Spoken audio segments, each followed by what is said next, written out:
सहना भवतु सहनौ भुनक्तु सह वीर्यं करवावहै तेजस्विनावधीतमस्तु मा विद्विषावहै ॐ शान्ति शान्ति शान्तिः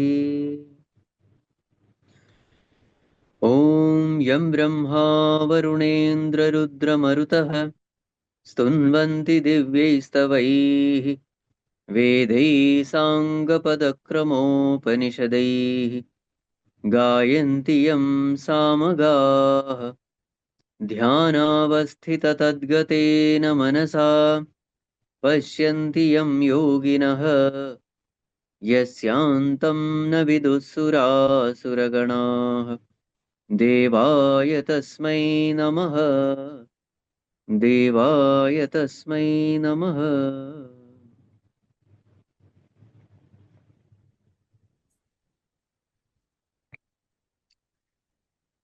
Humble prostrations to one and all present here.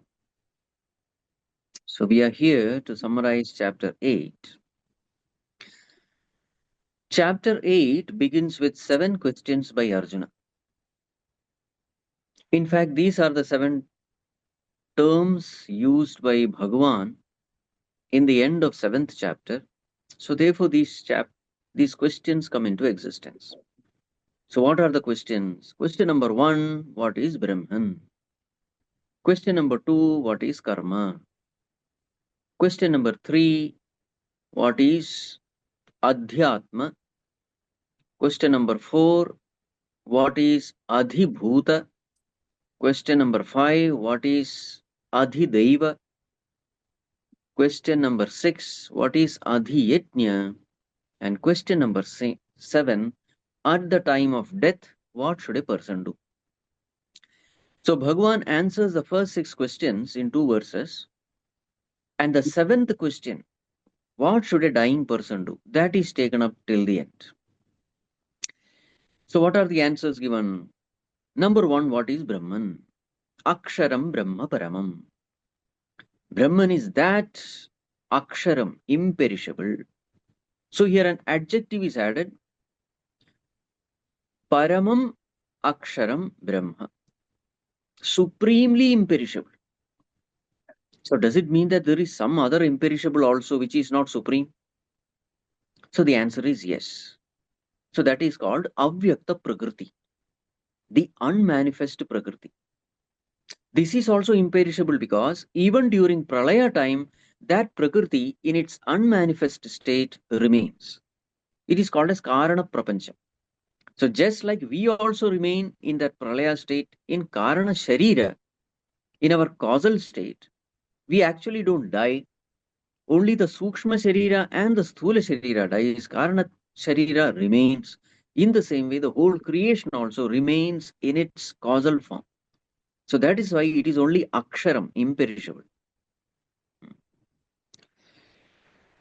But the thing is, when the person gains knowledge, for him, this Avyakta Prakriti is also destroyed. When this person gains the knowledge that he is Brahman, for him, even this Prakriti attains destruction. So therefore, it is not Paramam Aksharam. It is only Aksharam. Whereas Brahman is Paramam Aksharam, supremely imperishable. Even after gaining knowledge, Brahman remains. So Brahman is there even when creation is there. Brahman is there even when Pralaya is there. Brahman is there even when Jnana is there. So therefore, it is Paramam Aksharam, supremely imperishable. So that supreme imperishable reality is called Brahman. So this answers the first question. The second question is, what is karma? So here Bhagavan answers, Bhuta Bhava Udbhavakaraha Visargaha Karma Santnitaha. What is karma? A unique definition is given here. Karma is that which causes secondary creation. Visarga means secondary creation. Sarga means creation. Visarga means Vishesha Sarga, special creation. So karma is that which does special creation for us. You see, what is the general creation? The 5 elements, they are the general creation of God. Akasha, Vayu, Agni, Jala, Prithvi. These are general creation. But then out of these 5 elements, we have made a special creation for ourselves, this physical body. How did we make this special creation? Through our own action. So Visargaha, that which makes us choose some entities from 5 elements and give a particular name and form. So that becomes special creation. So what does this karma do? Bhuta bhava udbhavakaraha. Udbhavakaraha originates. So that which gives existence to all beings in the form of physical bodies, the subtle bodies. So that is called karma. So this answers the second question. Then the third question, what is adhyatma? What is adhyatma? Adhi atma, that which is pertaining to the self. Atma means the self, the I. Swabhavaha adhyatma uchyate. Swabhava means one's nature. So that very same Brahman which exists in the form of our true nature. So what is the definition of a nature? That without which a thing has no existence. That is called nature. Swabhava. For example, the nature of fire is heat. Without heat, fire has no existence. The nature of sugar is sweetness. Without sweetness, sugar has no existence. In the same way, what is that in us without which we have no existence? What is our swabhava? So it is pure consciousness, which is Bhagavan himself. Swabhava adhyatma muchyate. So the third question is also answered. Then the fourth one, what is adhibhuta? Adhibhutam ksharo bhavaha. That which is perishable is adhibhuta. So the whole world that which we see, which is perishable ksharaha, that is adhibhuta. Now what is adhideva? Purushascha adhidevatam. Bhagavan says, I myself I have only become this adhideva also, pertaining to devata. So all these cosmic deities, in the modern language, the cosmic laws. So devatas are in charge of laws. So when we say Surya Devata, all the laws pertaining to the sun. So the one who is in charge, so one personification is given to those laws. So then that becomes Devata. Bhagavan says all the Devatas are also me, meaning all the laws are also created by me. Purushashadi Devatam. Again, Devatas are in charge of our sense organs also. The power of the sense organs is determined by the Devatas. For example, Chaksho Surya, for the eyes, the Devata is sun. So who will see how much, how long, how intensely, how clearly? All these will come under the department of Surya Devata. What karma he has done, accordingly, that person is able to see. So Bhagavan says that also is determined by me. So Purushaha here means Bhagavan. Bhagavan says, I only have become all the Devatas. And then Adhiyatnyaha Ahamevatra. Dehe Deha Bhritamvara. This Adhiyatnya is also Bhagavan says, I only. So here Adhiyatnya means the Jiva. The Jivatma is called Adhiyatnya. The entity which identifies with the body and becomes the Jiva. That is called as Adhiyatnya. Why this name Adhiyatnya? Yatnya means sacrifice. So the greatest duty of a Jiva is to sacrifice. We have come to this world to sacrifice. What are we supposed to sacrifice? Sacrificing the individuality for the welfare of the totality. That is a sacrifice expected from us. And only then we evolve from the lower state to higher state. So therefore, the primary duty of a Jivatma is to sacrifice. Yajna means sacrifice. When he performs all action as a worship of the Lord for the welfare of the totality, surrendering his individuality without ego and egocentric desires, when he functions, this Jivatma becomes fit to merge with Paramatma. So therefore, this Jivatma's name is called Adhiyajna, the one who is associated with, who is supposed to do as a duty of sacrifice, Adhiyajna. So thus, 6 questions are answered. So what is the essence of these 6 questions? The essence is this. Bhagavan says, I alone have become everything. This is the essence. I alone have become the whole perishable world. I alone have become all the Jivatmas.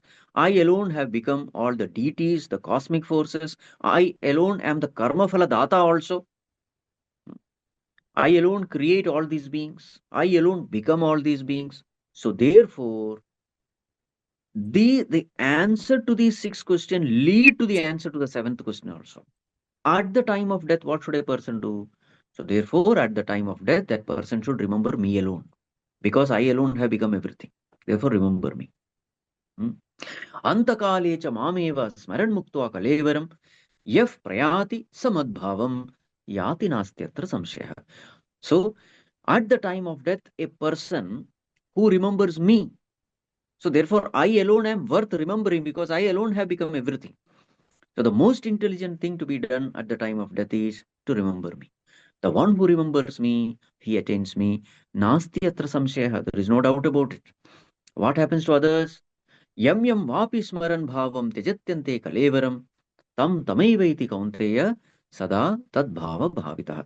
All others who thinks of this and that did not understand the very purpose. They think this is important, that is important. So at the time of death, sada tad bhava bhavita, last minute thought cannot be chosen because your thought is sum total of whatever you have thought throughout your life. That momentum will carry you forward. Last moment, no choice is given because tada tad bhava bhavitaha. Bhavitaha means to become. Bhava bhavitaha means whatever you have been thinking, bhava means thought. Whatever you have been thinking constantly day and night, those thoughts will become your vasanas, and those vasanas will automatically pop up, emerge at the time of death, and those thoughts will determine your future journey, future birth. Yam yam vapi smaran bhavam tejatyante kalevaram tam tamaiveti kaunteya sada tad bhava bhavita. At the time of death, whatever the person remembers, he becomes that, he attains that. Therefore, tasmat. So therefore, the next verse itself is tasmat. Therefore, sarveshu kaleshu mam anusmara yuddhacha. All the time remember me, sarveshu kaleshu. Because at the time of death, no choice should be given to the mind to think something else. And for that, what should we do? A habit must be created. How will you create a habit? Only when you do it again and again, again and again. So, art of dying is nothing but art of living. How beautifully you will die depends on how beautifully you have lived. And what is beautiful living? Sarveshu kaleshu mamanusmara. This is a beautiful life. As you are performing your duties, remember God. Never forget Him. Ever remember Him. This samskara must be there so deep rooted that even at the time of death, what is the condition? Prana prayana samaye kafavata pittehi kantavarodhana vidhau smaranam kutaste. This is the condition. At the time of death, when that prana is going to leave the body, kafavata pittehi, due to kapha, vata, pitta, kapha, phlegm, vata, wind, pitta, bile, kantha avarodhana vidhau, when that throat gets choked, meaning there is so much of pain and suffocation. At that time, Smaranam Kusteste, Bhagwan, how can I ever remember you when I am going through so much of pain? So, what happens is when there is pain, attention of the mind completely gravitates towards the body, the painful regions. So, our samskara must be so strong that even when the body is in pain, I must be able to detach my attention from the painful body to the blissful self. This is called strength. This is called Yoga Bala, which Bhagavan is going to discuss later.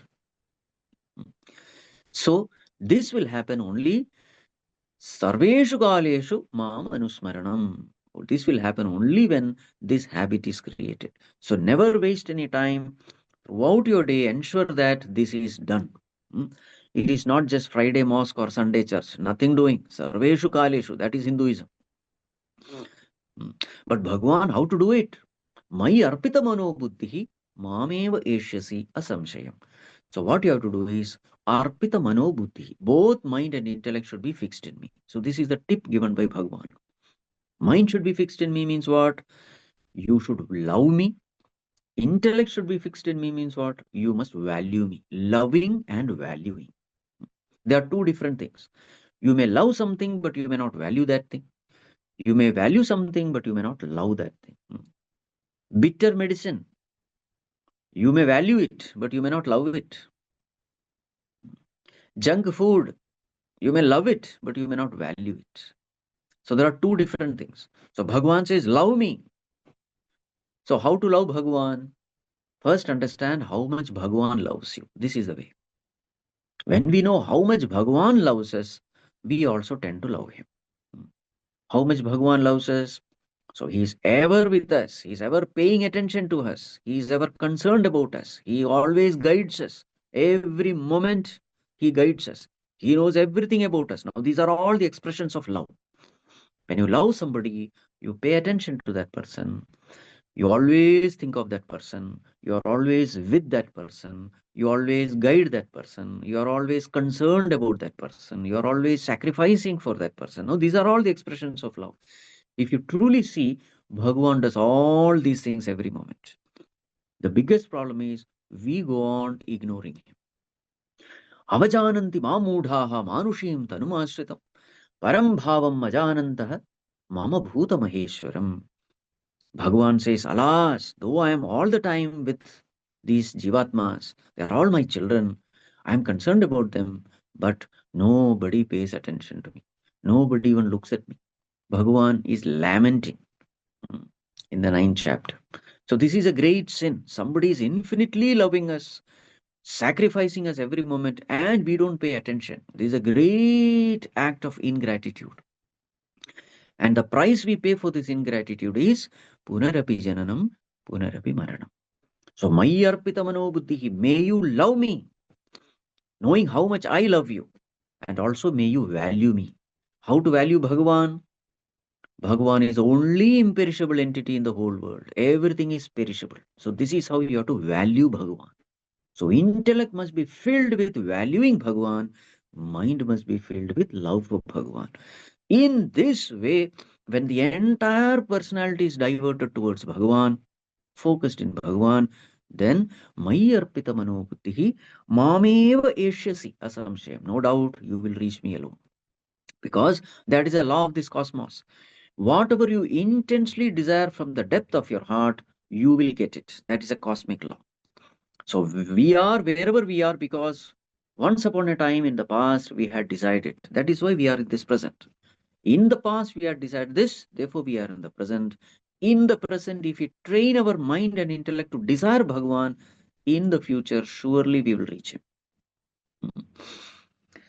How to do it? Abhyasa yoga yuktena chetasa nanyagamina paramam purusham divyam yati parthanu chintayan.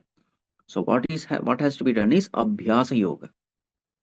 Abhyasa means constant practice, again and again this has to be done. How to think of Bhagavan? A sample verse is given.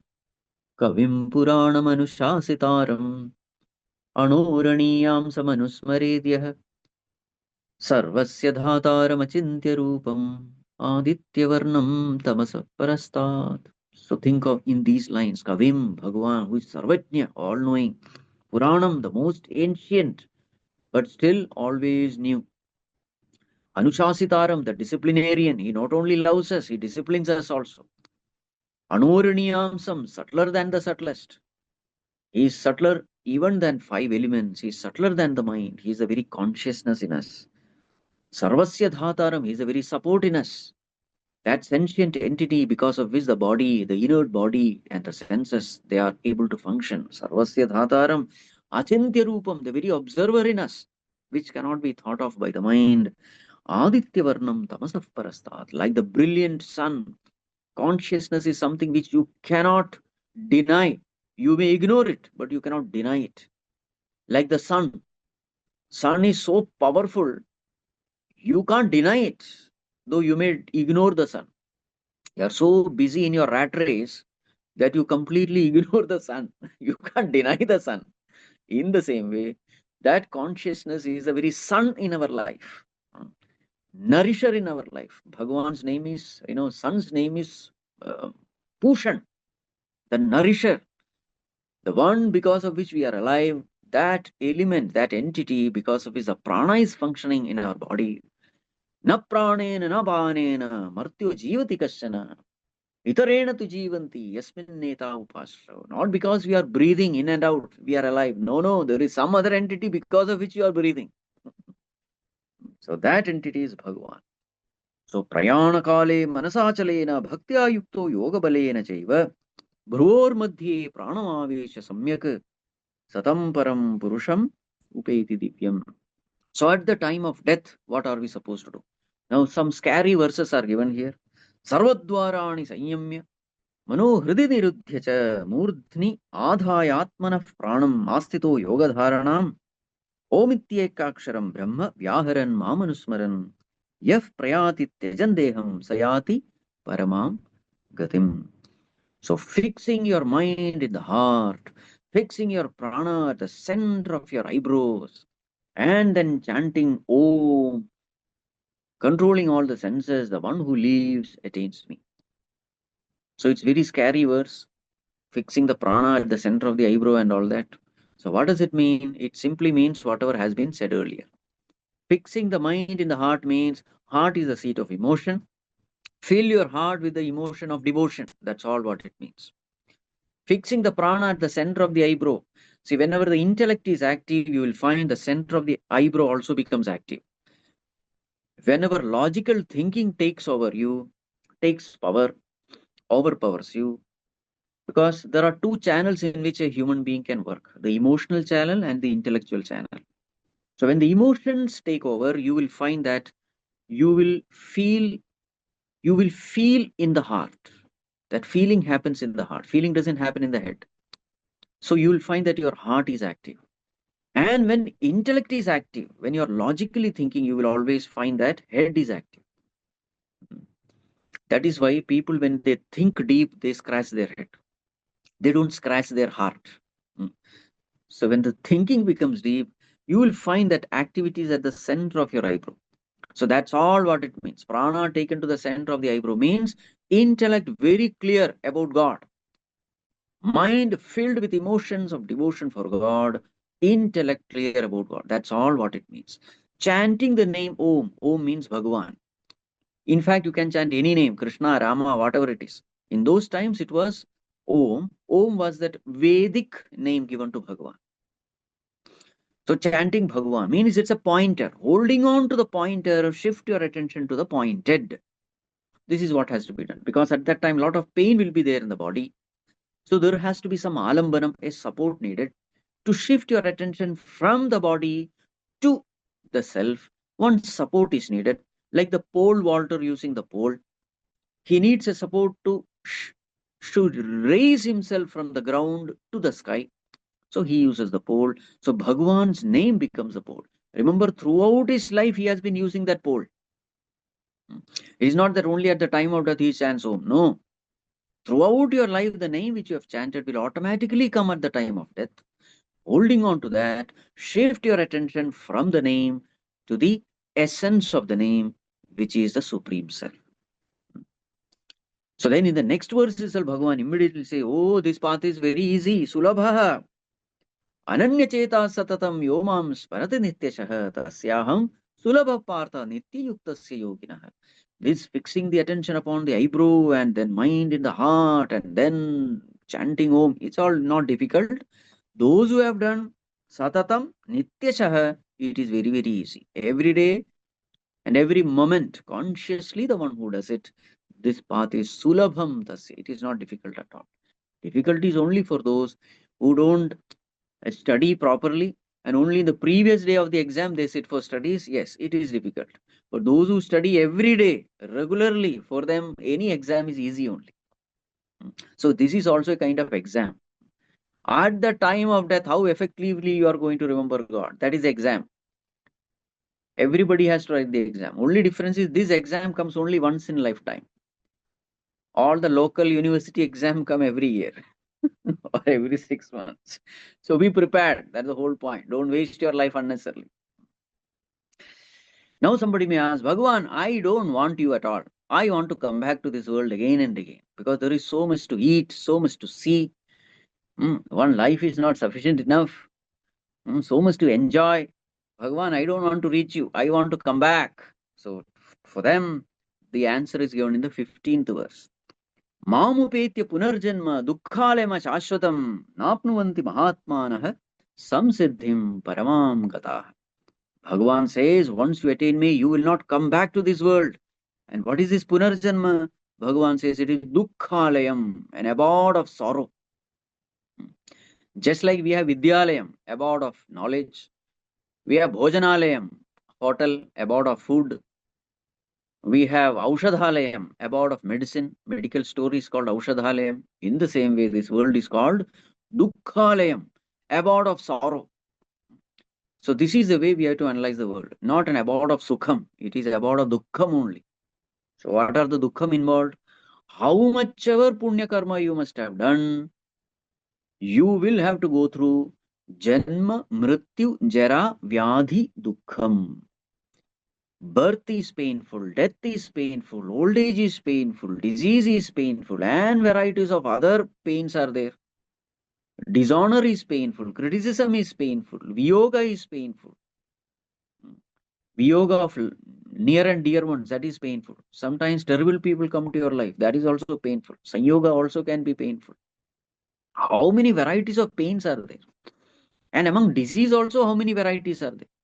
Go to the Google and type diseases. So then they will tell you which disease you want, starting from which name. A, B, C, D, etc., Z. All are there. And you go to A. There is infinite number of diseases only starting from A. So every limb can have disease.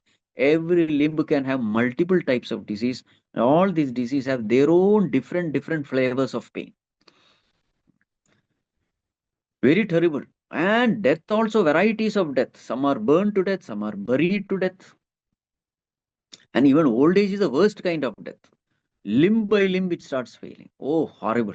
People think old age is the best way of dying. No, it's even more terrible. All accidental that immediately in 1 second everything is over. Before the person knows whether he is alive or not, he is dead. But this old age is terrible. Anyway, the point is the whole world is Dukkhalayam only. Now who is telling this? Bhagavan himself is telling this. The creator of the world is telling this is Dukkhalayam. So don't say that it's a pessimistic viewpoint at all. No, it's a realistic viewpoint. There is no optimism, pessimism here. Pay attention to the realities of life. And the fact is, this world is Dukkhalayam only. When the sense come, only in the old age, little sense come to us. Young age, we think this world is wonderful. But slowly, when the reality sets in, and that is when people generally come to Bhagavad Gita and spiritual classes. When more and more pain comes to their life. Anyway, the world is Dukkhalayam. So Bhagavan says, therefore, don't try to remain here. This is not your place. This is not the place to settle down. Nobody can settle in this impermanent world. How can you permanently settle in this impermanent world? Don't be foolish. You can settle only in me. I am your true abode. I am your true home. So wind up everything. And even while you are living there, remember this. You are not there. You are not gone there to settle. You have gone there to only reach me. Preparation to reach me. That is life. Never forget this reality. Never get distracted by outer glitz and glamour, the attractions of world.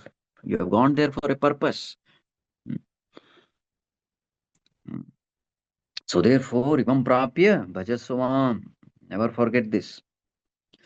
And now a person may say, okay, I will escape punarjanma by escaping into some other world. So these are all the doubts we may have.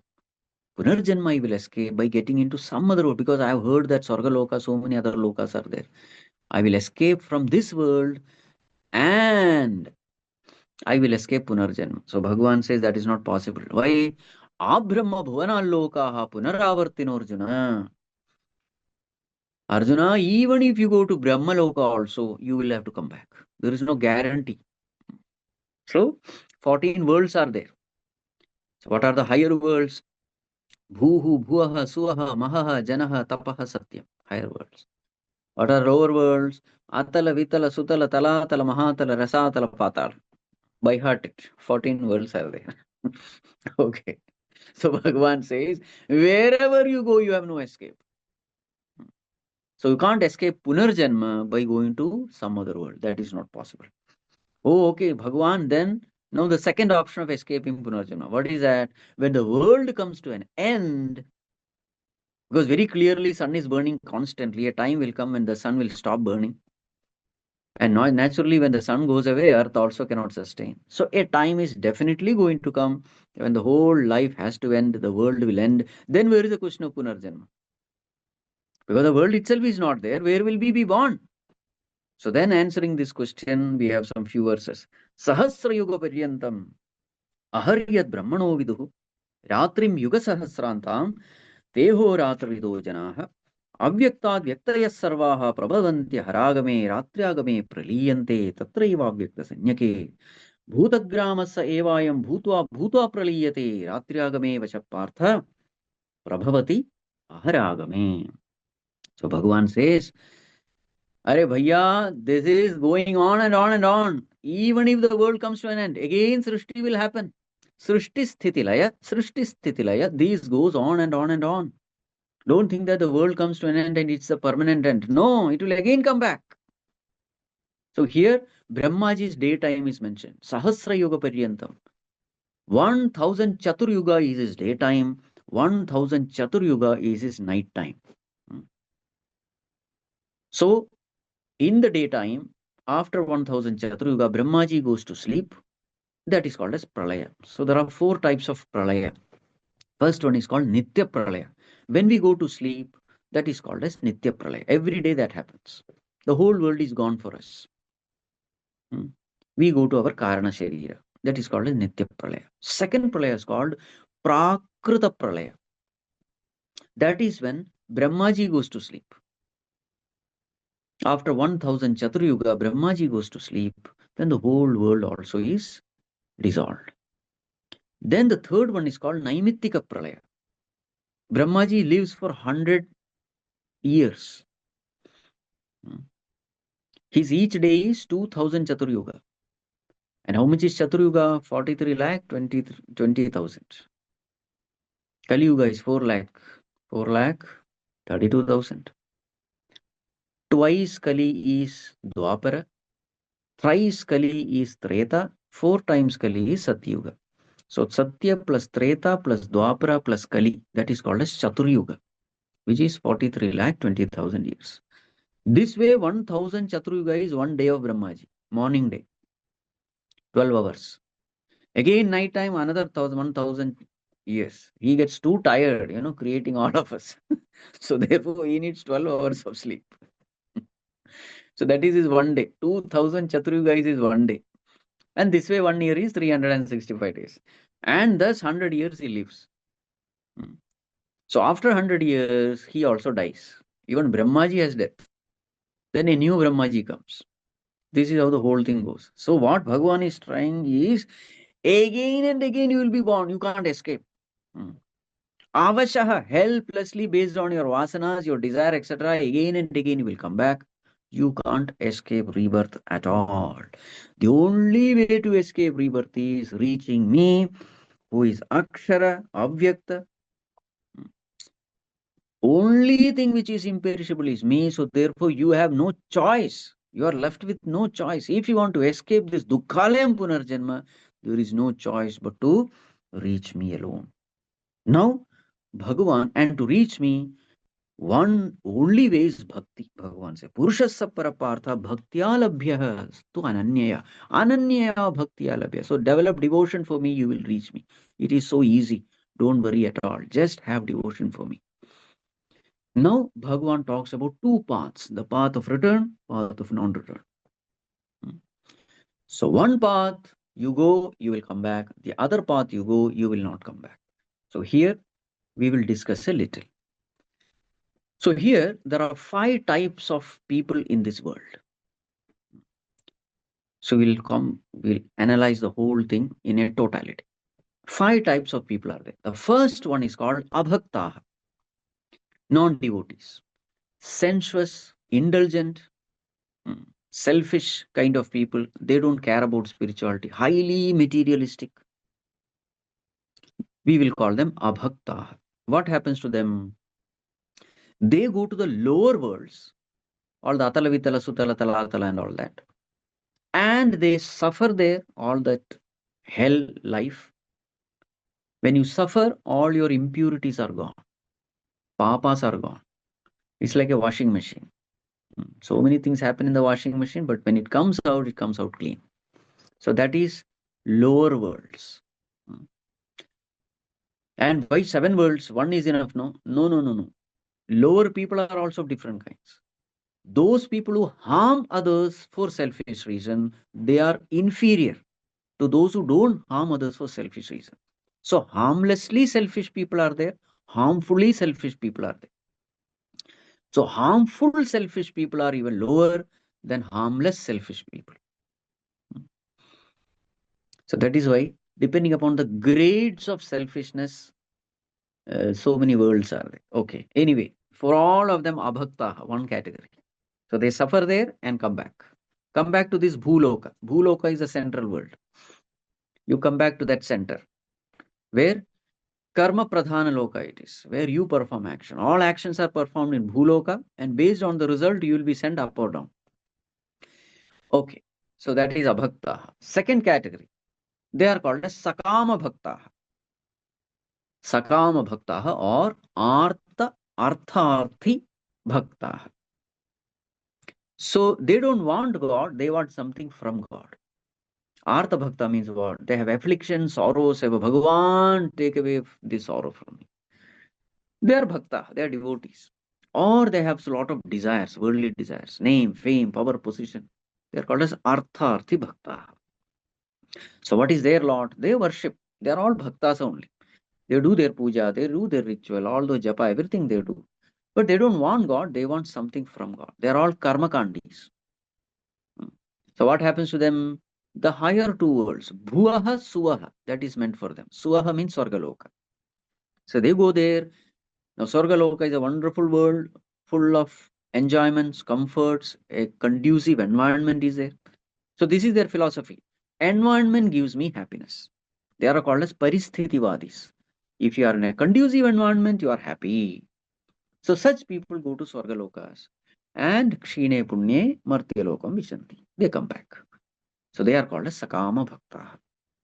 Then comes a third category of people. Who are they? They are Sakama Jitnyasu Bhakta. They have desires, but at the same time they are Jitnyasus also. Meaning they were striving for God realization and they were sincerely striving, trying to cultivate all those Viveka, Vairagya, Samadhi, Shatka, Sampatti and all that. They are sadhakas, but still they have some desires in their mind. They are not fully pure. Some desires are there. So what happens to them? They go to even higher worlds. Mahaha, Janaha, Tapaha. These 3 worlds are for them. The sadhaka categories.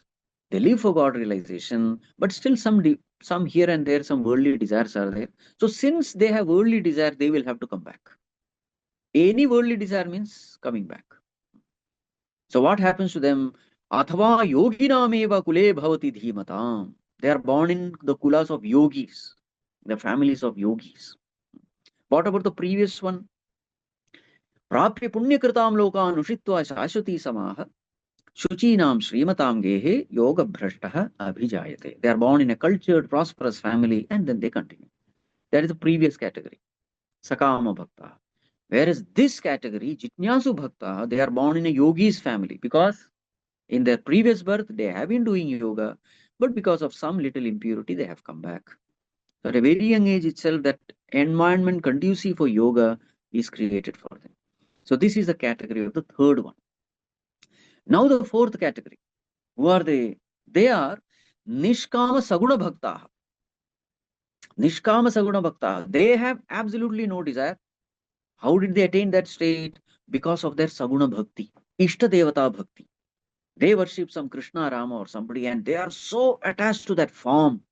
They are so attached to that personal God that that devotion itself made them completely pure. To such an extent that they say, Bhagavan, I don't want all this jnana and all. I don't want to merge with you at all. I want to remain separate from you. I want to enter into your world. I always want to be in front of you. I don't want to become one with you. Hmm? So this kind of bhakta, I want to be in your world. I want to always serve you, always see you. Dasoham attitude. I don't want soham. I want only dasoham. So they are called as Ishta Devata Bhakta. And that bhakti has reached such a limit that there is absolutely no worldly desire at all. Now what will happen to them? Will they come back? They cannot come back because there is no worldly desire. Okay, will they get liberated? They cannot get liberated also because necessary condition for liberation is jnana. Aham Brahmasmi, jnanam has to be there. Jivatma Paramatma Aikyam has to be there. That's a necessary condition. And this cannot be done because they just rejected knowledge. So neither can they go down, nor they can go up. So this is that special category of the path of no return. Anavrittim. Anavritti marga it is. So what happens to them? So after death, they go to the specific world that Satyaloka or Brahmaloka is for them. So here Brahma doesn't general not always means Brahmaji. It means a totality. Brahma is a creator. So the world of creator. So they go to the Vaikuntha Loka and experience Vishnu, or whatever Loka it is, Kailasa Loka, and experience Shiva, because that's their desire. Remember, whenever we say world, the definition of world, Loka, is Lokyate Anubhuyate iti Lokaha. That which we experience is called Loka. Loka doesn't mean an outer world. World is nothing but that which we experience through our mind. Anubhuyate, Lokyate. So the whole world is nothing but the projection of the mind. So whatever samskaras there is the mind, that mind will project. That projection is called world. And what we experience is only projection. So therefore, this person had all that kind of samskara. So that samskara will project a specific Ishta Devata, tailor-made world for them. According to what their understanding about God is, accordingly world is projected for them. So this is called as Brahmaloka, the world of the Ishta Devata. So what happens in the Ishta Devata? So there, finally, at the time of death, this Ishta Devata himself, he will give that Tattvopadesha to this person, Vedantic Jnana to this person, and then liberates him. After fulfilling his desire of being with God and all that, finally, he gives Tattvamati Upadesha and then liberates. So this is also called as Krama Mukti, going to different worlds, going to the highest world, and then liberating oneself. So such an option is also there. Krama Mukti. So this is the case of Nishkama Saguna Bhaktaha. This is the fourth category. And the fifth one, what is the fifth one? Nishkama Nirguna Bhaktaha. No desires, Nirguna Bhakta they are. Even while living, they were meditating only on the self, not Ishta Devata and all that. Ishta Devata is one alambanam to reach the self, that's all. Meditating on the Supreme Self as pure consciousness, they are called as Nirguna Bhakta. What happens to them? What happens to them? What happens to them is the world itself disappears. There is no world to go. Brahma Satyam Jagan Mithya. When the world is falsified, which world will he go? He comes to know that all world is nothing but a projection of the mind. And this Mahatma has silenced his mind also. Manasam tu kim margane krite, naiva manasam marga arjava. When you inquire into the nature of the mind, you come to know there is no mind only. When there is no mind, where is the question of world? No mind, no world. This is called as Sadhyo Mukti, while remaining here itself. No going here and there. While remaining here itself, this person attains the highest. And this chapter ends by Bhagavan saying that, Arjuna, don't go to this path or that path. Going and coming. Stop all this. Ultimate yogi, he doesn't go anywhere else. He develops bhakti for me and finishes the matter here itself. Why unnecessarily delay the whole process? So all this Brahmaji's day and all is described only to say, why are you unnecessarily delaying the whole process? Going to Brahmaloka, my God, the Brahmaji's lifespan is 100 years, which is equal to 3 crore years. 1 crore is 100 lakhs. 100 lakh is 10 million. So, why are you unnecessarily delaying the process? Develop devotion for me. It is so easy. Only thing is, every day you have to do your sadhana. Don't waste your time in unnecessarily useless things. Even when you are performing all your duties, fix your mind and do it. Fix your mind in me and do it. It is something which everybody can do.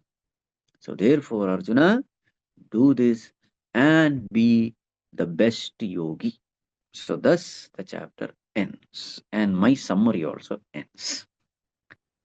Om Purnamada Purnamidam Purnat Purnamudachyate Purnasya Purnamadhaya Purnamevavashishyate.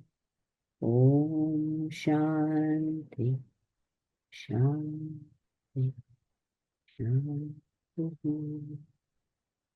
Hari Om Shri Gurubhyo Namaha. Hari Om.